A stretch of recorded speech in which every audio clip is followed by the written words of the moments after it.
लोकमान्य बाल गंगाधर तिलक कौन थे? क्या नारा दिया था उन्होंने? स्वराज्य हमारा जन्म सिद्ध अधिकार है। और ये नारा दिया और अंग्रेज हिल गया। आप कोई नारा लगा के दिखाओ, आप अपने भी नहीं हिलते हो। जो अभी भी आपको मिला है वो आपके औकात के अनुसार ही मिला है, और इस औकात को बढ़ाने का जो पावर है उसी का नाम भारत का अध्यात्म है। दुनिया हम पे आरोप लगाती है, कोई टेंशन नहीं। दुनिया है, किसी को नहीं बकसता है। यहाँ सब लोग को कुछ न कुछ आरोप लगा देता है, इससे कोई दिक्कत नहीं है। हमें अपना समझ होना चाहिए कि रियलिटी में हम क्या हैं। गायत्री की उपासना प्राचीन काल में सबसे ज्यादा होता था। भगवान राम को उनके गुरु ने सबसे पहले कौन सा मंत्र बताया?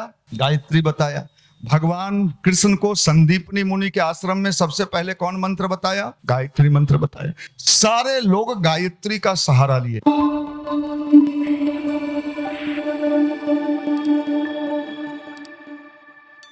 मित्रों, अभी आपको गायत्री मंत्र के बारे में बताया जा रहा था।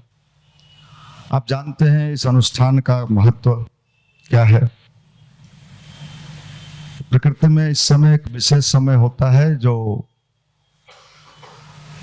नया परिवर्तन होता है, और इस समय की गई साधना को परम पूज्य गुरुदेव ने कहा है अन्य दिनों की साधना से ज्यादा लाभकारी होता है। उन्होंने कहा है साल के 2 नवरात्र जो हैं अभी और चैत्र, उसमें भी इस वाले का सबसे ज्यादा महत्व है। हम लोग बार बार गायत्री मंत्र जपने के लिए कहते हैं। क्यों कहते हैं भाई? हैं? क्यों कहते हैं? फ्री में लाभ मिल जाए? नहीं। दुनिया में सारे मैल धोने की व्यवस्था है, टेक्नोलॉजी ने दे दिया है। साबुन है, शैम्पू है, बाहर से सब साफ हो जाते हो। लेकिन समस्या है हमारे मन का मैल कहां से साफ हो? भगवान आएंगे भी तो कहां आएंगे? हवाई जहाज को कहां उतारोगे? अगर हवाई जहाज को कहीं उतारना हो तो उसे कहां उतारा जाएगा? एयरपोर्ट बनाना पड़ता है, कहीं तो नहीं उतार दीजिएगा आप। उसी तरह भगवान को कहीं आना हो तो कहां आएंगे? हमारे दिल में आएंगे, मन में आएंगे। और गंदा है तो क्या करेंगे? सूंघ के भाग जाएंगे कि साहब ये बहुत बदबूधारी आदमी है। तो गायत्री मंत्र यही काम करता है, वो आपके हमारे अंदर के उस मैल को साफ करता है। और जब मैल साफ हो गया तो भगवान की शक्ति ऑटोमेटिक आपके भीतर है। हम लोग क्या कहते हैं? हम जो आत्मा है वही परमात्मा है कहते हैं। सोना का छोटा टुकड़ा भी कहीं अगर हो तो सोना ही कहलाएगा। तो अपने अंदर के तेज को बढ़ाने का इससे बड़ा उपाय कुछ नहीं है, गायत्री मंत्र ध्यान। और जब अंदर वाला तेज बढ़ता है तो आप समझिए दुनिया की जितनी सफलता आपको बाहर दिखती है वह सब हमारे कहां पे है? अंदर में। बाहर की तमाम जो अभी भी आपको मिला है वो आपके औकात के अनुसार ही मिला है, और इस औकात को बढ़ाने का जो पावर है उसी का नाम भारत का अध्यात्म है। अभी कई लोगों का नाम लिया जा रहा था, कई महापुरुषों ने इसका उपयोग अपने जीवन में किया है, और उपयोग किया और ऐसा उपयोग किया कि क्रांति मचा दिया। तो कैसे संभव हुआ? जैसे अभी आपको महात्मा गांधी के बारे में बताया जा रहा था कि गांधी ने जिस गायत्री मंत्र को किया, उन्होंने लिखा है एक जगह कि मैं मानसिक रूप से गायत्री मंत्र का जप न करता तो कब का पागल हो गया रहता। क्यों? आजादी के समय निगेटिव फोर्स बहुत काम करते हैं। जैसे आपके जीवन में, हमारे जीवन में भी नकारात्मक चीज बहुत ज्यादा काम करता है, क्योंकि हमारे इर्द गिर्द जो लोग हैं वो 99% निगेटिव ही होते हैं। उनके वाइब्रेशन का प्रभाव कहां पड़ता है? हमारे मन को। इसलिए गांधी ने कहा कि मैं अगर गायत्री मंत्र का मानसिक जप न करता तो मैं कब का पागल हो गया रहता। तो अपने को बेहतर बनाने के लिए गायत्री मंत्र से कुछ नहीं। रामकृष्ण परमहंस कहते हैं कि मैं लोगों से कहता हूं कि लंबी चौड़ी उपासना करो न करो, छोटी सी गायत्री मंत्र की उपासना करके देखो, बड़े फलदायी हैं। लेकिन गुरुजी ने इसका थोड़ा फिलॉसफी बताया कि बेटा गायत्री मंत्र जपते तो बहुत लोग हैं, सबको फलता क्यों नहीं है? उसका क्या उपाय है? गायत्री कहां उतरेगी? गायत्री वहीं उतरेगी, गायत्री का तेज वहीं उतरेगा जहां सच्चाई होगा। दुनिया हम पे आरोप लगाती है, कोई टेंशन नहीं, दुनिया है, किसी को नहीं बकसता है, यहां सब लोग को कुछ ना कुछ आरोप लगा देता है, इससे कोई दिक्कत नहीं है। हमें अपना समझ होना चाहिए कि रियलिटी में हम क्या हैं। और ये चीज गायत्री मंत्र का प्रभाव यह है कि अभी आपको बताया गया, आज लाखों लोग इस युवा प्रकोष्ठ से जुड़े, किसके प्रभाव से? किसके प्रभाव से? गायत्री मंत्र के प्रभाव से लाखों लोग जुड़े, लाखों लोगों का जीवन बदला। ऐसे ऐसे लड़के मिलते हैं जिनको हम व्यक्तिगत रूप से नहीं जानते हैं, लेकिन कई बार जब मिलते हैं कहते हैं भैया हम तो भटक गए थे, युवा मंडल में गए, आज इस पद पर हैं, आज रेलवे में हैं, बैंक में हैं, तमाम चीजें वो बताते हैं। तो ये जो साधना है, ये सबसे बड़ी चीज ये है कि आप एक विश्वास मान के चलो, ये घाटा तो हो ही नहीं सकता है, इससे मुनाफा ही मुनाफा है। गायत्री मंत्र जपने वाला व्यक्ति को कभी घाटा नहीं होता है। इसलिए गायत्री की उपासना प्राचीन काल में सबसे ज्यादा होता था। भगवान राम को उनके गुरु ने सबसे पहले कौन सा मंत्र बताया? गायत्री बताया। भगवान कृष्ण को संदीपनी मुनि के आश्रम में सबसे पहले कौन मंत्र बताया? गायत्री मंत्र बताया। सारे लोग गायत्री का सहारा लिए। आप गायत्री की तेज को समझें। लोकमान्य बाल गंगाधर तिलक ने कहा कि अगर देश की सोई हुई लोगों को जगाना है तो गायत्री को घर घर पहुंचा दो। लोकमान्य बाल गंगाधर तिलक कौन थे? क्या नारा दिया था उन्होंने?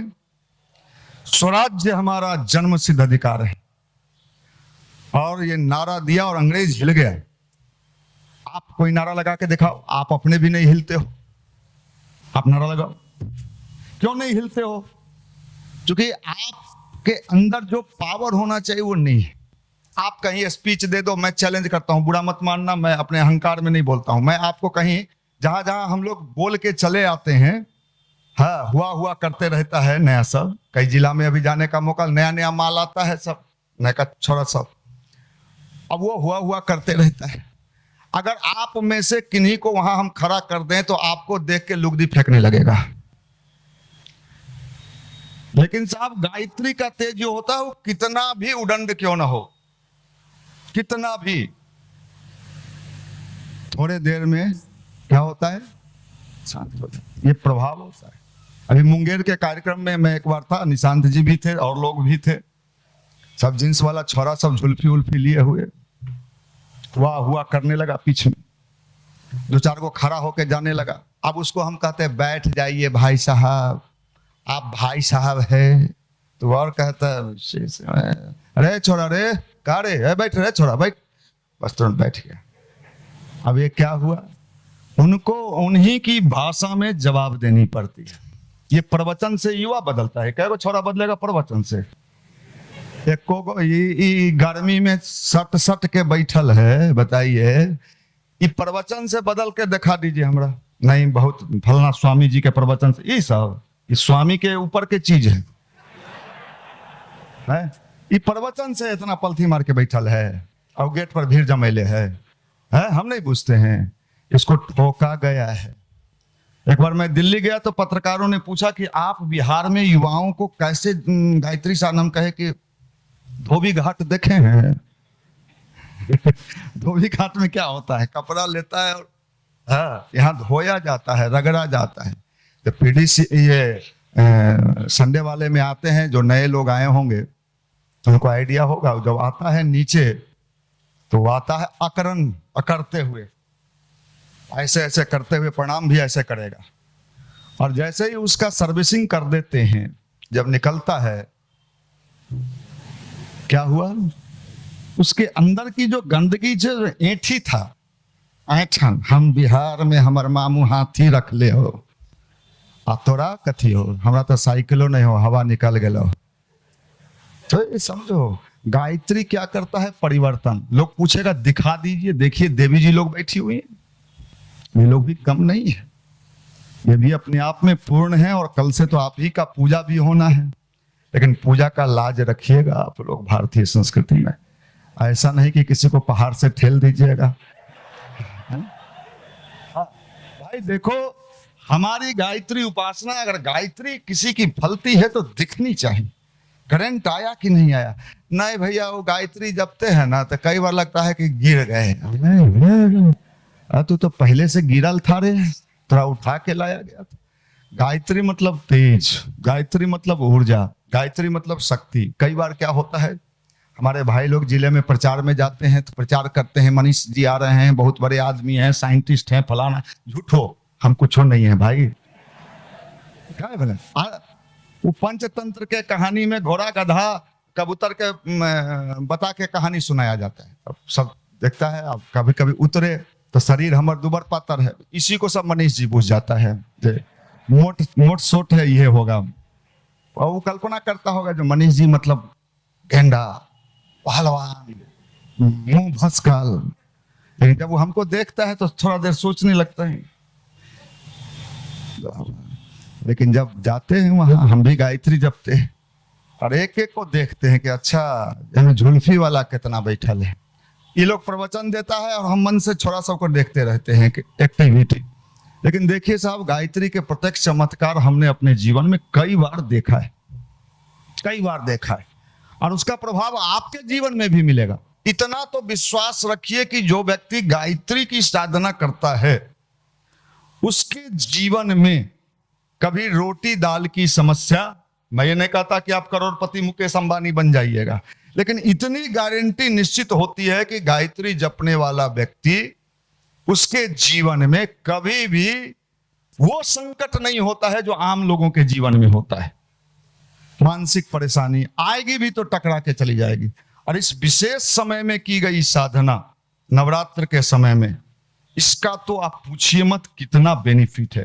कहने के लिए मैं नहीं कह रहा हूं, क्योंकि आप बताइए 95 से लेके 2025 तक कितना गायत्री मंत्र की साधना हम सब लोग किए होंगे, कितने 24 हजार के अनुष्ठान किए होंगे।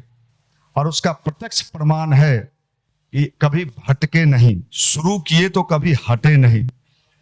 और उसका परिणाम ये मिला, लोग आरोप लगाएं, प्रत्यारोप लगाएं, लोग अपने ढंग से एनालिसिस करें, वो अलग बात है। लेकिन आपके अंदर जो आत्मबल आ जाता है ना, ये आत्मबल दुनिया में कहीं नहीं मिलता है, गायत्री मंत्र के अलावा कहीं नहीं मिलता है। ये प्रत्यक्ष हमने देखा है। इसलिए गायत्री की जो साधना है, आप सौभाग्यशाली हैं। हम तो ये कहते हैं कि आप बड़े सौभाग्यशाली हो कि आपको ये करने की इच्छा हो गई। गायत्री मंत्र के बारे में गायत्री महाविज्ञान में एक जगह लिखा है कि पहले तो गायत्री मंत्र जपने की इच्छा ही नहीं होती है। पहला आप करके देखना, मन नहीं होगा। लेकिन अगर आपने कर लिया तो आप जैसे ही उसको छोड़ोगे, कुछ दिन के बाद आपको लगेगा कि हमें छोड़ना नहीं चाहिए। गायत्री मंत्र के प्रत्यक्ष चमत्कार, प्रत्यक्ष। कितने असफल लोगों को हमने देखा है जिसका एनालिसिस किया जा सकता था कि ये कुछ नहीं करेगा, आज उसने भी अपने जीवन में एक मुकाम हासिल किया है, असंभव संभव किया है। बस गायत्री के साथ शर्त एक ही है, हमारे सामने उद्देश्य क्लियर होना चाहिए। अगर उद्देश्य क्लियर नहीं है कि क्यों करना है, पढ़ना क्यों है, तो आपके सामने है कि नौकरी लेना है, सीधी बात। ज्ञान के लिए तो कोई आजकल पढ़ता कहां है? इसमें सही सही बोलना, कितने लोग ज्ञान के लिए पढ़ रहे हो? कोई हाथ नहीं उठा, क्योंकि जानता है इसको ज्ञान चाहिए नहीं, इसके पास ऑटोमेटिक है। सबको पेट के लिए पढ़ाई है ना। पढ़ क्यों रहे हो? ईमानदारी से। किसके लिए? पेट के लिए। ज्ञान के लिए कहां पढ़ रहे हो? ज्ञान के लिए कहां कोई पढ़ता है? कौन पढ़ता है ज्ञान के लिए? काहे का पढ़ेगा ज्ञान के लिए?